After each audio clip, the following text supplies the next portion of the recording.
Welcome to my channel. आज का जो टॉपिक है वो ऑर्गेनिक केमिस्ट्री का बहुत ही इम्पोर्टेंट टॉपिक है, E1 and E2 reaction with mechanism and examples. ये एग्जामिनेशन पॉइंट ऑफ व्यू से बहुत ज़्यादा ही इम्पॉर्टेंट है। तो चलिए स्टार्ट करते हैं आज का टॉपिक। तो यहाँ पे जनरली इंट्रोडक्शन लिखा हुआ है, E1 क्या होता है, E2 क्या होता है। जैसा कि आपको पता है E1 मीन्स एलिमिनेशन रिएक्शंस के बारे में बात हो रहा है, तो उसी चीज़ को यहाँ पे लिखा हुआ है। A elimination reaction is a type of organic reaction in which two substituents are remove from a molecule in either one step और टू स्टेप मैकेनिज्म। कह रहा है कि एलिमिनेशन रिएक्शन ऑर्गेनिक रिएक्शन का ऐसा रिएक्शन है जिसमें दो सब्स्टिट्यूएंट रिमूव्ड होते हैं किसी एक मॉलिक्यूल से, या तो सिंगल स्टेप में या डबल स्टेप मैकेनिज्म में। Then the one step is mechanism is known as the E2 reaction, bracket में है bimolecular, and two step mechanism is known as unimolecular E1 reaction. यहाँ पे E1 और E2 का मतलब ये नहीं है कि ये उसका स्टेप लिखा हुआ है। E1 E2 का मतलब है कि वो उसका ऑर्डर ऑफ रिएक्शन लिखा हुआ है। तो यहाँ पे देखिए, वन स्टेप में जो रिएक्शन होगा वो E2 रिएक्शन होगा, और टू स्टेप जो रिएक्शन होगा वो E1 रिएक्शन होगा, जस्ट नेम का अपोजिट। हेंस यहाँ पे लिखा हुआ है elimination usually produce a new pi bond in the modified substrate. कह रहा है कि जब हम लोग एलिमिनेशन किसी मॉलिक्यूल में करते हैं, एलिमिनेशन रिएक्शन होता है, तो जनरली पाई बॉन्ड का फॉर्मेशन होता है। सिंगल बॉन्ड है वो कन्वर्ट हो जाता है डबल बॉन्ड में, saturated compound converted into unsaturated compound. Then ने हम लोग देखेंगे पहले E1 रिएक्शन, उसके बाद हम लोग देखेंगे E2 रिएक्शन। तो यहाँ पे है E1 यूनिमॉलिकुलर एलिमिनेशन रिएक्शन। जैसा कि E1 है तो इसका जो स्टेप होगा वो टू स्टेप रिएक्शन होगा। The reaction of tertiary butyl bromide with NaOH is a first order elimination reaction because the rate of reaction depends only on the concentration of the alkyl halide. It is called an E1 reaction. E for elimination, 1 for unimolecular। जैसा कि E1 है तो 1 है तो इसका order of reaction है, यानी इसका जो कंसंट्रेशन है वो एक ही कंपाउंड पे डिपेंड करेगा, इसलिए ये यूनिमॉलिकुलर कहलाएगा। इस रिएक्शन में हम लोग यूज करते हैं अल्काइल हैलाइड का और एक बेस का। तो जहाँ पे अल्काइल हैलाइड के फॉर्म में हम लोग टर्सरी ब्यूटाइल ब्रोमाइड को लिए हैं और बेस के रूप में NaOH लिए हैं। तो इसी चीज़ को यहाँ पे रिएक्शन के फॉर्म में दिखाया गया है। ये टर्सरी ब्यूटाइल ब्रोमाइड है और OH बेस है। तो जब इन दोनों का रिएक्शन करवाएंगे तो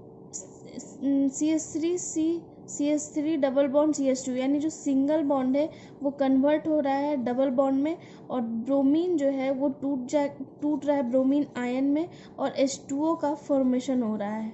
तो रेट अगर यहाँ पे निकालना रहे इस रिएक्शन का, तो rate is equal to K concentration of only alkyl halide. सिर्फ एक ही कंपाउंड के कंसनट्रेशन पे डिपेंड होगा, इसलिए ये E1 है। Since reaction is unimolecular reaction, the reaction must be at least two-step reaction, and E1 reaction is a two-step reaction. In the first step, the alkyl halide dissociate heterolytically. यहाँ पे कह रहा है कि ये जो रिएक्शन हम लोग देखें, ये रिएक्शन जो है वो टू स्टेप रिएक्शन है, इसलिए इसका जो मैकेनिज्म है अब हम लोग देखेंगे टू स्टेप में कैसे ये रिएक्शन अकर होता है। तो यहाँ पे जैसे देखिए, ये टर्सरी ब्यूटाइल ब्रोमाइड है, तो टर्सरी ब्यूटाइल ब्रोमाइड का जब हम लोग OH के साथ रिएक्शन करवाएंगे तो ये इंटरमीडिएट स्टेप है। इंटरमीडिएट स्टेप में क्या होगा, ब्रोमीन जो है वो टूट के अलग हो जाएगा और यहाँ पे कार्बोकेटायन का फॉर्मेशन होगा, जो कि यहाँ पे कार्बोकेटायन के रूप में ये देख रहे हैं, कार्बोकेटायन है ये, कार्बन पे प्लस चार्ज। नेक्स्ट जो सेकेंड स्टेप होगा, ये कार्बोकेटायन जब रिएक्ट करेगा बेस के इलेक्ट्रॉन से, तो यहाँ का जो इलेक्ट्रॉन है वो यहाँ चला जाएगा और यहाँ का इलेक्ट्रॉन है जो यहाँ चला जाएगा। तो इस तरीके से ये भी जो है वो इंटरमीडिएट स्टेप है, और ये जो स्टेप है वो बहुत ही फास्ट होता है। और इसके बाद यहाँ पे डबल बॉन्ड का फॉर्मेशन हो जाएगा और BH प्लस के रूप में निकल जाएगा। तो यहाँ पे देखिए अल्कीन का फॉर्मेशन हुआ है। In writing out this mechanism, we are adding another important feature about proton loss. वहाँ पे पीछे हम लोगों ने रिएक्शन को देखा, वहीं पे रिएक्शन कंप्लीट होता है। लेकिन इस मैकेनिज्म के अलावा हम लोग एक इम्पॉर्टेंट फीचर यहाँ पे लिखे हैं, the vacant P orbital of the carbocation and the carbon hydrogen bond which is about to break must be in the same plane.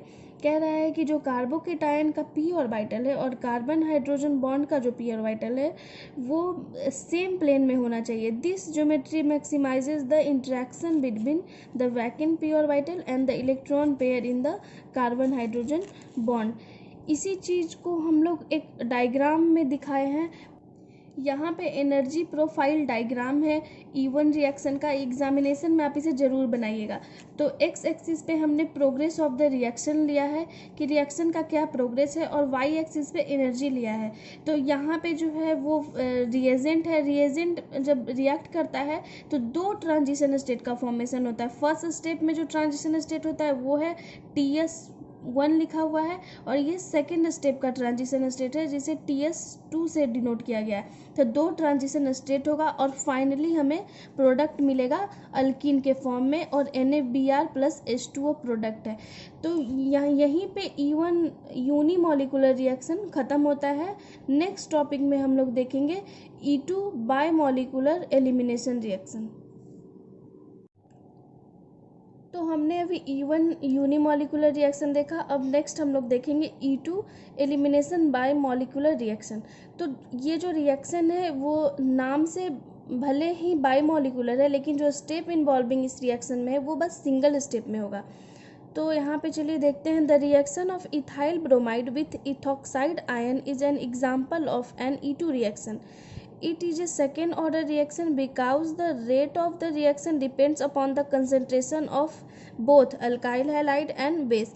It is called E2 reaction, E for elimination and 2 for bimolecular.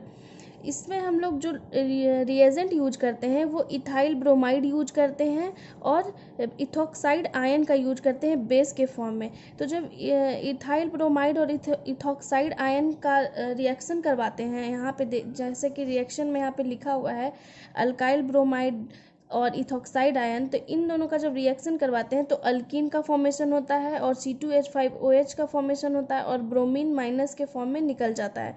तो ये जो reaction है वो बाईमॉलिकुलर है, यानी ये rate of concentration दोनों पे डिपेंड करेगा। इथॉक्साइड आयन के कंसंट्रेशन पे भी डिपेंड करेगा रेट, और अल्काइल ब्रोमाइड के भी कंसंट्रेशन पे डिपेंड करेगा। तो जैसा कि यहाँ पे लिखा हुआ है रेट इज इक्वल टू के, यहाँ पे कांस्टेंट है कंसंट्रेशन ऑफ अल्काइल हैलाइड, ये अल्काइल हैलाइड है, और concentration of base. Then the rate law tells us that ethyl bromide and ethoxide ion are both involved in the transition state of the RDS यानी rate determining step of the reaction.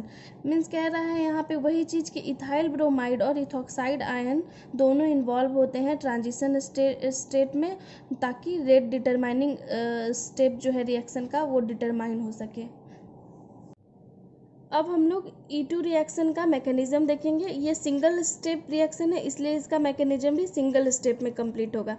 यहाँ पे देखिए alkyl halide है और ये ethoxide ion है। तो जब इथॉक्साइड आयन अल्काइल हैलाइड से रिएक्शन करता है तो ये बहुत ही स्लो स्टेप होता है, और ये ट्रांजिशन स्टेट है। ट्रांजिशन स्टेट के बाद जब ट्रांजिशन स्टेट से आगे आता है रिएक्शन तो अल्कीन का फॉर्मेशन करता है, अल्कोहल बनता है और हैलाइड आयन के फॉर्म में बाहर निकल जाता है।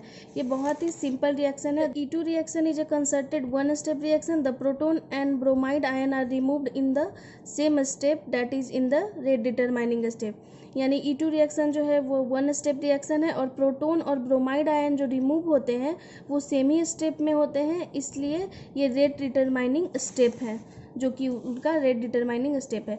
जिस तरीके से E1 का हम लोग एनर्जी प्रोफाइल डायग्राम देखे थे, उसी तरीके से यहाँ पे E2 का भी एनर्जी प्रोफाइल डायग्राम है। एग्जामिनेशन में आप इसे ज़रूर बनाइएगा। तो जैसा कि ये सिंगल स्टेप रिएक्शन है तो यहाँ पे ट्रांजिशन स्टेट एक ही होगा, बस यही डिफरेंस है E1 और E2 में। तो E2 है तो सिंगल स्टेप है, तो ये है जो रिएजेंट है, यहाँ पे ट्रांजिशन स्टेट है और ये प्रोडक्ट है। तो बस E1 और E2 में यही डिफरेंसेस है।